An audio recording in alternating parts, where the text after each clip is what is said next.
Despite what narrative they push, the US may never be able to win the war in Iran. This is the clearest breakdown on how the war completely backfired on the US and how it's turning Iran into a superpower. Check this out.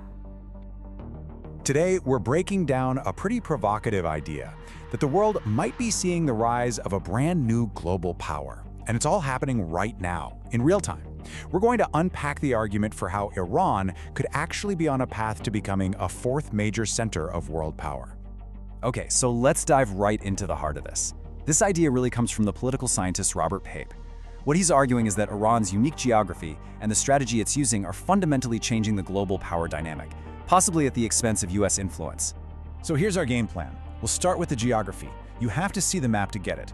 Then we'll look at the strategy, analyze the huge economic impact, understand the military trap this whole thing creates, and then, finally, we'll think about what this all means for the future.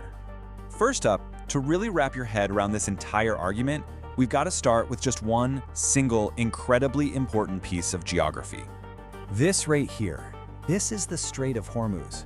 It's a super narrow strip of water that connects the Persian Gulf to the rest of the world. Its location gives Iran an unbelievable amount of leverage over basically any ship that has to sail through it. It's what's known as a classic choke point.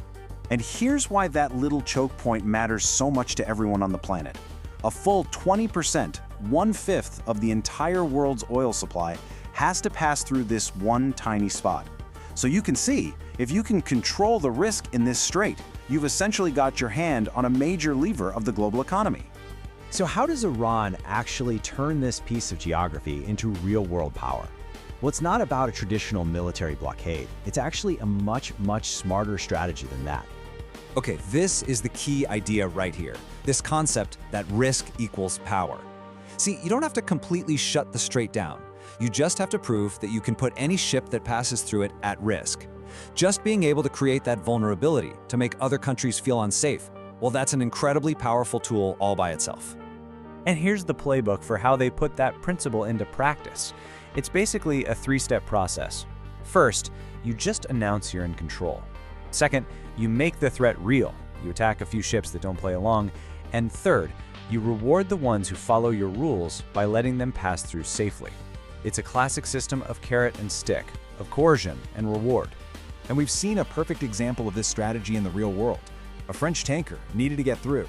It was only allowed safe passage after France went on the record and said it wouldn't join any military action against Iran. So what happened there? Political cooperation was literally traded for economic access. All right, so now let's zoom out and really look at what this means for the rest of the world. A strategy like this doesn't just happen in a bubble. It creates these massive ripple effects that can be felt everywhere. I mean, just think about this potential scenario. Iran controls the flow of that 20% of the world's oil. Russia controls another 11%. So what happens if they decide to work together? They could, in theory, form a rival oil cartel that could deny the West almost a third of the world's oil. The economic pressure from that would be, well, just immense. And all of this is causing a really dramatic power shift in the region. You know, US bases feel more vulnerable. Their aircraft carriers have to stay farther away just to be safe. Its influence is shrinking. But at the same time, Iran is gaining control over oil, forcing its neighbors to cooperate and pulling in billions in revenue. You can literally see the scales tipping. Now, this creates a really profound problem for a big power like the United States. Any attempt to hit back with military force risks falling into something called an escalation trap. So, what in the world is an escalation trap? Think of it like a paradox where you can win every single battle, but still end up losing the war. A stronger country might launch a successful strike, but instead of fixing the problem, that action actually makes the bigger strategic situation even worse, and that forces them to take even riskier actions next time. And we can see this cycle pretty clearly. The US might carry out airstrikes and score a tactical win. Maybe they destroy some missile launchers. But that just gives Iran the justification to respond, to escalate horizontally by seizing control of the Strait of Hormuz. And what's the end result? Iran actually gets stronger, and the US is left in an even worse position. It's trapped.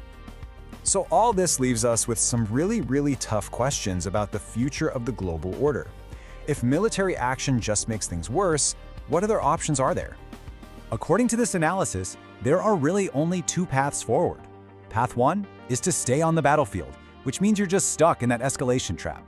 The other option is to go to the negotiating table. But the price for a peaceful solution is getting higher and higher every single day. And that right there is the key takeaway. As Iran's power and control get stronger, so does its position at the negotiating table. I mean, why would a country that's gaining this much global influence just give it all away for a deal it thinks is weak? The kinds of deals that might have worked yesterday, they're just not on the table anymore. So we're left with this final thought. We could be watching a fundamental shift in the very structure of global power. And the real question isn't just if it's happening, but what the world is willing to do about it. What price, whether it's paid in conflict or in compromise, will ultimately be paid.